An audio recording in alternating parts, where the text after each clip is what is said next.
Jadi di Solo adalah proses tabayun yang Yes. merupakan bagian dari bagaimana beragama itu sendiri. Dan itu merupakan amanat daripada Pancasila juga. Dengan secara musyawarah dalam menyelesaikan setiap persoalan yang ada di dalam kasus ini. Ya. Tapi kita sangat menyesalkan ketika memang Egy Sujana, Damai Harilubis saat ini saya lihat mereka dimusuhi. Kan gitu. Ya, ya. Harusnya bagaimana menciptakan kerukunan, persatuan, dan keutuhan, ataupun menimbulkan seperti keadaan semula. Saya melihat silang pendapat tentu ada di sini, tapi yang jelas hari ini udahlah kita selesaikan secara jantan di meja ini. Lewat apa? Lewat Ludo. Gimana, Bapak-bapak? Siap main Ludo? Sepertinya boleh juga. Saya mulai boleh? Boleh, boleh. Oke. Ya, Dua. 2. Saya belum bisa berjalan. Silakan, Bung Hasanuddin. Bismillahirrahmanirrahim. 5. Belum juga bisa keluar. Tunggu Ayo, 6 dulu Bung. ya. Tunggu 6 nih. 1. Susah ya keluar ya. Gitu ya kalau misalnya udah masuk bui susah keluar ya, Iya. Bung Hasanuddin. Enggak, kalau belum pernah masuk bui, susah masuk bui. Karena sampai hari ini belum pernah masuk. Oh gitu. Roy nggak masuk, Rismon nggak masuk, Tiba nggak masuk. Dulu kan harapannya kubu Jokowi begitu tersangka masuk tuh barang. Gimana Bung Fitra? Memang takdirnya bahkan nggak akan masuk.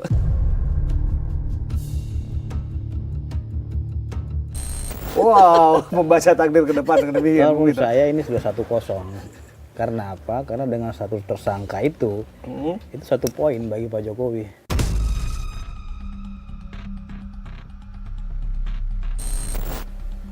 Oke. Jadi mereka belum bisa mengembalikan keadaan semula. Sekalipun bahwa disebutkan ada asas presumption of innocent. Yes, karena ini kan tersangka itu kan berarti ada dugaan tindak pidana yang dilakukan oleh mereka. Nah, tapi kalau saya pakai logikanya Bung Hasanuddin boleh dong ya. Kalau dianggap bahwa nggak masuk-masuk, kasusnya sudah lama dari dulu, bahkan nama yang disebut-sebut juga sudah ada dalam pusaran itu juga ya. Tapi buktinya selesai juga tuh SP3, nggak ada yang masuk juga. Bahkan nggak jadi masuk Nggak ya. jadi yang masuk di SP3. maksudnya. Karena saya membaca Bukan. sejak awal, kasus ini digulirkan bukan dalam kerangka untuk menegakkan keadilan, dalam hal ini untuk membersihkan soal ijazah, tetapi ancaman menggunakan sarana hukum.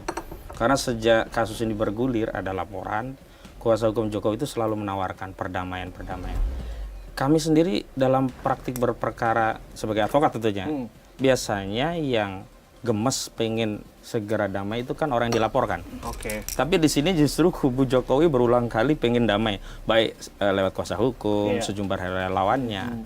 Artinya memang Joko Widodo sendiri itu tak punya kepercayaan diri atau bahasa lainnya takut untuk masuk ke persidangan. Karena kalau sudah sampai ke persidangan dan ada pembuktian yang bernilai hukum, maka tak bisa lagi ditutupi dengan narasi-narasi buzzer yang dia kelola begitu.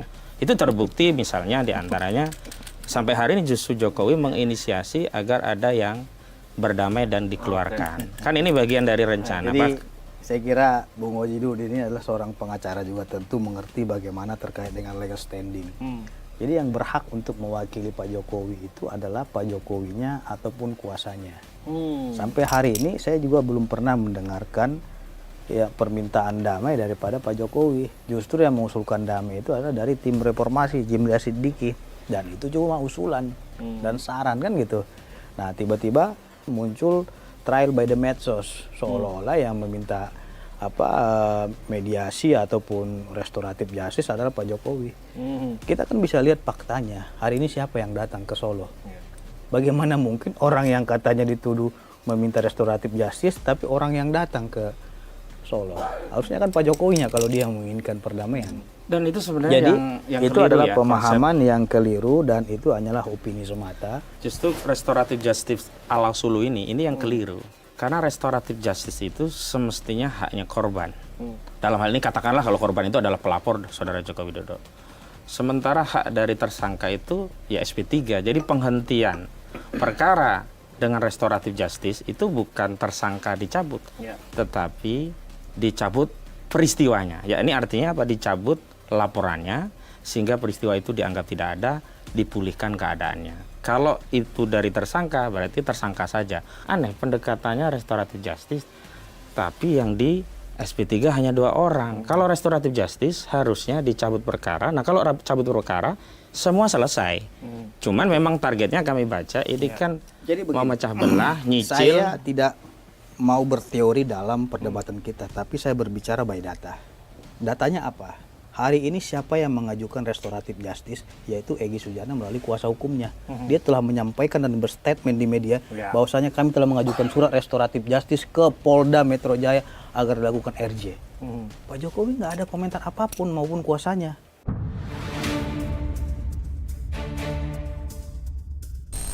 Artinya mereka telah mengakui secara nyata dan berdasarkan fakta dan rekam jejak digital juga, mereka yang mengajukan surat permohonan restoratif justice. Jadi jangan dituduh Pak Jokowinya yang mengajukan restoratif justice. Persoalan itu bukan masalah siapa yang majukan, tetapi penyelesaian restoratif justice-nya itu bukan dengan SP3. Iya, kalau yang seumpamanya nyicil, mereka tidak gitu. mau restoratif justice, kenapa mereka ke Solo? Nah, itu yang kami soal adalah bagaimana polisi Kan itu pertanyaan dalam seperti itu. menjalankan penyelesaian hukum itu tidak mengikuti SOP KUHAP, misalkan KUHAP yang lama atau hari ini KUHAP yang Terlepaslah baru. mau polisi apa. Hari ini justru Kenapa Egy Sujana dan Damai Hari Lubis mendatangi Pak Jokowi ke SOP Solo? yang dijalankan itu justru mengikuti kehendak Solo. Contoh begini, kalau dia mau restoratif justice sesuai SOP KUHAP, maka yang pertama permohonan diajukan ke polisi, polisi memanggil para pihak, dimediasi, selesai, cabut perkara, SP3 atas dasar ada restoratif, ada perdamaian, perkara dicabut, selesai SP3. Ini kan tidak datang ke Solo, Egy mengatakan, tolong perintahkan Kapolri, perintahkan Kapolda, perintahkan Direktur Tindak Pidana Umum, SP3 saya, cabut cekal saya, dan itu ditindaklanjuti menurut Egy ya, diperintahkan polisi yang ada di Solo, yang kemudian 2 orang polisi itu aktif loh. Kemarin menurut Eli Denati ada 5 dan 2 yang dipanggil, bahkan Direktur Tindak Pidana Umumnya, Kombes Iman Imanuddin. Saya lupa yang kedua itu pangkatnya apa, Rosadi. Artinya apa? Artinya SOP yang dijalankan itu tidak mengikuti KUHAP, tetapi ini ada kehendak Solo, kemudian difasilitasi oleh polisi, dikeluarkan SP3 yang targetnya memecah belah. Apa betul itu yang terjadi, Bung Pitra? Karena Anda kan ke Solo ya. Jadi Anda kan begini. bertemu dengan Pak Jokowi, saya dengar. Berapa waktu Jadi yang saya lalu? ingin pastikan, makanya saya ke Solo biar tidak terjadi omon-omon, kan gitu. Yang pertama saya ingin luruskan dulu terkait dengan itu adalah kehendak Jokowi katanya restoratif justice, dan polisi juga ada keterlibatan Jokowi katanya. Itu adalah nggak benar dan hoax. Karena dari kuasa hukum mantan tersangka mengatakan kami yang meminta agar polisi mendampingi kami dalam RJ ini. Itu dari mulutnya, bukan dari mulut Pitra Romadoni ataupun mulut dari kuasa hukum Jokowi. Jadi kalau seumpamanya kalian keberatan, tanya dulu kuasa hukum Egy Sujana ataupun dari Damai Hari Lubis. Tapi kalau kita baca dari kronologis, kan 8 Januari pertemuan di Solo. Baru permohonan RJ itu 13. Iya, lalu di ini kan SP3 konteksnya masalah polisi 15. tadi katanya. Artinya, jadi saya ingin luruskan prosesnya itu tidak kedudukan duluan polisi di sini permohonan. bukan karena perintah Solo, tidak, tapi karena permintaan daripada kuasa hukumnya, ada suratnya. bukan Mas. yang perintah itu adalah diperintahkan untuk menyelesaikan dengan SP3. Jadi itu kan makanya yang viral dan tidak dibantah ini oleh kan Joko Mas Widodo. Ojinudin ini kan nggak- tidak dibantah oleh ini Joko kan Widodo. Mas Ojinudin Saudara tidak Fitra kan nggak mendengarkan hadir juga secara di utuh. pertemuan. Nggak hadir, Saya kan? mendengarkan sesuatu rekaman. yang tidak dibantah itu berarti benar. Jokowi tidak Jadi membantah. begini, Jokowi itu saya tanya dia, kita berdua juga ngopi juga. Apa yang disampaikan? Ya, Pak, Bapak sebenarnya pusing nggak sih menghadapi perkara ini? Saya bilang itu. Ketawa dia. Nggak ada, kita pikirin Mas, biarkan aja berjalan Mas, kata dia gitu. Sudah ada kuasa hukum yang tangani, kata dia gitu. Ya, saya tanya, apa yang menjadi dasar Bapak kemarin restoratif justice terkait dengan Egy Sujana dan Damai Hari Lubis? Mereka kemarin ke sana mengeluh dengan kondisi kesehatannya. Ada yang sakit kanker katanya, mau ke Malaysia berobat dan lain-lain. Karena beliau iba aja, kan gitu. Kalaupun seumpamanya Pak Jokowi ini strength, dimajukan aja, dia nggak ada untung, nggak ada rugi juga, gitu loh. Sebenarnya kan Jadi itu kalau- penjelasan yang tidak membantah apa yang dikatakan Egy. Ada permintaan untuk diperintahkan dan polisi dipanggil, lalu diperintahkan dan di follow up, dan benar ada SP3. Inilah yang saya sebut SOP penyelesaian perkara tidak lagi ikut KUHAP tapi ikut SOP Solo begitu. Jokowi itu mampu kalaupun mengendalikan seumpamanya polisi kita begitu. berpendapat harus berlandaskan kepada fakta yang ada. Justru fakta itu tidak pernah dibantah oleh Jokowi. Kenapa Jokowi tidak pernah ikut campur komen-komen Iya, dalam tapi kan perkara tidak ini? pernah dibantah, artinya benar. Kalau tadi Bung Fitra menyatakan ketemu Jokowi, Yang mana? saya itu ada dua hal ya ketemu Jokowi tadi cerita. Karena itu kan omong-omong dari orang lain. Kalau ketemu Jokowi meminta informasi dari Jokowi itu dua hal yang saya tangkap. Pertama, informasinya belum tentu benar. Yang kedua, apalagi dari Jokowi yang janji berapa triliun mobil Jadi SMK. logikanya begini Bang Sehingga Abraham, sepanjang tidak ada bagaimana bantahan mungkin dari seorang pihak Pak yang ada di Jokowi itu TKP, memerintahkan Kapolri ya. dan lain-lain, sedangkan mereka sendiri yang membawa polisi ke sana. Bukan masalah bagaimana mungkin, tapi faktanya Egy Iya, menyampaikan itu. Dan kehadiran polisi di sana Dan tidak itulah bukti dibantah. kehadiran negara dalam restoratif justice ini. Sesuatu yang dinyatakan tidak dibantah berarti benar. Dan yang Ada paling penting, saatnya bunyi yang dibantah dan ada saatnya bunyi yang tidak yang perlu dibantah. Oke, tapi yang tak terbantahkan dan harus kita lanjutkan adalah permainan ini, oke? Kita boleh lanjutkan lagi, Bung Wajidudin, Bung Fitra ya. lanjut. Pulang kampung dulu aja lah. 2, ayo, silakan. Angka 2. 3, 1, 2, 3 ya. Oke. 6. Wis langsung balap. Balap. 1, 2, 3, 4, 5, 6. Langsung mengejar dari belakang. Itu artinya bahwasanya pertarungan semakin panas. Bung Fitra sengaja menargetkan dengan cepat ini kelihatannya. Karena saya tidak akan kasih waktu lagi untuk mereka. Nggak pakai basa-basi. 4. Oke, coba ya. Jangan saya jadi korban di sini. Oke. Angka 5. 1, 2, 3, 4, 5. Silakan, Bung Wajidudin. Sayangnya saudara Fitra statementnya itu bukanlah pihak, bukan juga kuasa hukum, jadi tidak punya legitimasi sama sekali. 2. Ya. Lanjut, Bung Fitra. Sayangnya Bung Wajidudin ini kurang pengalaman dalam dunia lapangan dan dia tidak mengerti terkait dengan kuda hitam. 3, 4, 5. Sayangnya saya harus lari sebelum saya menjadi korban. 6. 1, 2, 3, 4, 5, 6. Dan saya harus menengahi percakapan ini diselesaikan secara jantan. 1. Oke, silakan. Tapi tadi menarik. Tak tahu kondisi lapangan dan sebut kuda hitam. Itu sebenarnya pengakuan. Memang ada peran kuda hitam dalam kasus ini. Menurut Anda siapa? Ya, paling tidak orang yang menyampaikan itu yang pertama. Oh, tunggu. Jadi Anda mau mengatakan bahwa Bung Fitra lah kuda hitam. Anda mastermind begini. Tapi boleh kalau dong Kita lagi main kuda ini. boleh dong saya Nah, ini curiga. kan permainan. Nah, gimana? Lah kan kita berbicara ya, permainan. saya melihat kuda hitamnya bukan hanya Bung Peter, terlalu banyak kuda hitam. Ada Lecumanan, Adi Kurniawan. Karena laporan-laporan tidak mungkin Lecumanan jadi. itu adalah pelapor. Iya, saya Dia katakan nggak bisa disebut kuda pelapor, tapi dalam Kuda konteks hitam kuda itu hitam adalah tetap orang jadi. yang tidak pernah dianggap sama sekali. Ada tapi kuda- ikut dalam kontestasi ini sama Ada- seperti permainan ini yang nggak disangka-sangka gitu. Ada kuda hitam formal yang dia juga hadir dan punya peran. Ada kuda hitam non formal. Misinya sama. Dia menjalankan visi orang lain. Dia tidak berjalan atas kehendaknya. Atau kalau boleh dengan bahasa agak profan ya antek atau boneka lah.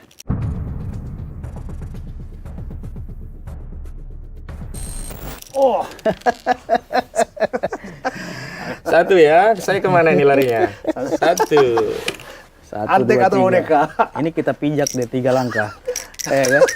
SP3 kalau kena. Pertama saya ingin luruskan. Kalau berbicara antek ataupun pesuruh, kita nggak ada itu. Kenapa saya bilang kuda hitam? Karena kita lagi bermainan kuda di sini, kejar-kejaran. Ya kan? Siapa nanti yang akan disepak? Nah, itulah yang kalah. Nah, dan saya kalau dibilang terlibat dengan Pak Jokowi, saya bukan kuasa Jokowi. Saya juga bukan pelapor. Saya juga nggak ada masalah dengan Ahmad Wajidudin. Tuh, mungkin perlu Roy ditegaskan. Suryo juga adalah mantan klien saya. Ya. Egy Sujana mantan juga klien pernah Anda juga ya? klien saya. Jadi mereka yang baru-baru seperti Kurnia, ya kan? Betul. Dulu pernah bicara TPU dia. Dia nggak tahu di TPU itu saya dulu sebagai apa. Artinya Artinya dia harus bertanya kepada orang siapa saya. 4. 4. Berubah 1, 2, 3, 4. Sekarang Anda yang ada di depan dan posisi kalau dapat nomor 1 ya justru menjadi sasaran. Oke, kelima Bung Wajidudin. Ya, jadi kan soalannya itu adalah pengakuan bahwa bukan pihak tetapi selalu terlibat dalam persoalan ini. Justru itu mengkonfirmasi memang peran kuda hitam itu sedang dijalankan. sayangnya memang tak ada orang yang mampu jujur untuk menjalankan peran yang tidak cantik. Kalau peran itu cantik, bersolek, tentu semua orang ingin. Tapi kalau peran itu dalam tanda petik potensial mendapat perlawanan publik, ya tentu saja orang akan berusaha menghindari resikonya, tapi benefitnya dapat begitu loh. Nah, saya nggak tahu nih, Bung Pitra dapat apa ini dari Pak Jokowi kemarin ke Sulu? Waduh, dapat apa? Yang jelas, 5. Bung Kosidudin dapat angka 5. Ke sini ya. Iya. Dalam dunia pertempuran hukum dan pertarungan hukum bukan anak kemarin sore. Kita kalau sudah memegang kasus tidak akan kita kasih ampun.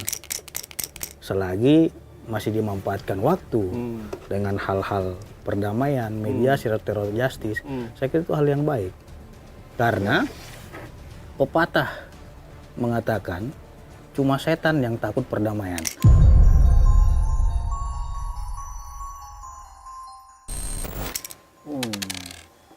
Dua. 1, 2. Cuma setan yang takut perdamaian. Apa yang dimaksud dengan bahasa itu? Satu tindakan yang jahat itu dibungkus dengan ungkapan yang seolah-olah itu baik begitu. Contoh, orang dulu menganggap Belanda itu ya orang-orang Indonesia itu ekstremis menjadi buruk begitu, padahal dia pejuang. Belandanya dianggap mereka berdagang, dianggap baik begitu. Dan dalam konteks politik itu biasa, tapi dalam konteks hukum, untungnya tadi Bung Pitra bukanlah pihak di sini, jadi tidak perlu minta ampun. Tetapi kalau Bung Pitra pihak, nggak perlu ampun, bahkan akan saya hajar.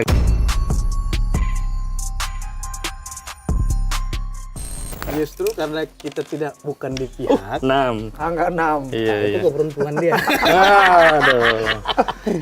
tapi begini ya, filosofisnya keberuntungan permainan itu bukan kehidupan. Saya tidak pernah terlalu bergantung pada Tapi keberuntungan strateginya permainan. apakah Anda memainkan satu lagi di belakang atau maju yang di depan? Karena apa? Kenapa dimainkan satu? Karena dia takut dikejar di depan saya. Enggak. Makanya dia maju. 1, 2 ini ya. 3, 4, 5, 6. Lagi. Kita no problem, nggak ada masalah dengan Ada- bersangkutan. Ada pepatah orang Jawa itu mengatakan. Tapi ketika kita diajarkan untuk berdamai itu adalah kebaikan, itu di agama manapun diajarkan. damai Jadi di kalau sini kita tuh- menciptakan permusuhan, sama saja kita menciptakan perpecahan. damai dalam konteks kasus ijazah palsu ini ya, itu saya sudah deklarasikan. Saat itu kan Faisal Assegaf membawa sejumlah rombongan untuk menghadap Zimli As-Sidiki melalui Komisi Reformasi Polri. Saat itu mereka menarasikan restoratif justice dan Komisi Reformasi Polri mau memediasi. Saat itu saya langsung tegas menyatakan tidak ada jalan mediasi untuk masalah ijazah palsu, harus hitam dan putih. Tidak ada mediasi antara al-haq dan al-batil. Dan bahkan saat itu saya statement tegas, siapapun yang berdamai dengan Jokowi dalam kasus ini, dia berarti telah berkhianat.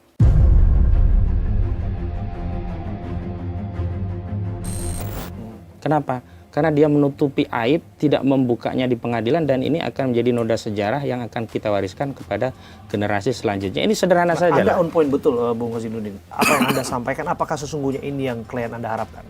Jangan-jangan bisa jadi klien Anda misalnya di klaster 1 yang boleh. sudah dalam proses pemeriksaan, pada akhirnya mereka sesungguhnya melihat peluang itu juga diselesaikan secara Kalau mau mengkonfirmasi boleh tanya ke Roy Suryo, boleh tanya. klaster 1. Ya, saya boleh tanya juga ke Kurnia, boleh tanya ke Rizal Fadila, termasuk Rustam Effendi. Bahkan Rustam Effendi mengatakan, nggak takut kita dengan risiko apapun, walaupun kita berjuang bukan mencari resiko. Gitu. Dan di dalam dunia aktivis kayak Rustam Effendi ini, mereka itu tidak memikirkan resiko, justru tujuan yang harus diwujudkan. Tujuan apa? Tujuan untuk membongkar kasus ini agar menjadi terang bagi seluruh rakyat. Oke. Apakah benar ijazah itu palsu atau asli? Tapi bagi klien kami sudah meyakini itu palsu. Tapi kan pembuktiannya harus ada putusan pengadilan yang melegitimasi pendapat dan kajian dari klien kami. Nah, sebenarnya kan ruangnya harusnya ke sana. Tapi saya melihat, tadi kalau dikatakan ada punya peran kuda hitam tadi dengan narasi damai, ini kan lagi-lagi tidak lepas dari desain besar dari Solo yang memang tidak terlalu nyaman dengan perkara ini, dan boleh saya katakan ya, Jokowi takut. Makanya dalam sebuah statement saya katakan Jokowi itu kombinasi dari dua hal. Satu hal dia licik, tapi pengecut. liciknya dia adu domba, ya, terlapor, dia narasikan, ya, restoratif justice seolah-olah dia baik, padahal itu untuk memecah belah. Dan dia harapkan kasus ini berhenti dengan adanya perdamaian, dia cabut, semuanya selesai, dipulihkanlah. Tapi kan orang akan mengatakan, memang bisa perdamaian merestorasi ijazah yang palsu menjadi asli. Memang bisa seluruh rakyat kemudian ikut meyakini perdamaian antara Egy DHL dengan Jokowi dan kemudian mengikuti atau taklid buta dengan isi perdamaian. Dan bahkan sebenarnya Damai dan Egy sampai hari ini tidak pernah statement bahwa ijazah itu asli. Harus dikejar itu kalau benar. Nah, artinya apa? Pengkhianat ketemu dengan orang yang suka berkhianat.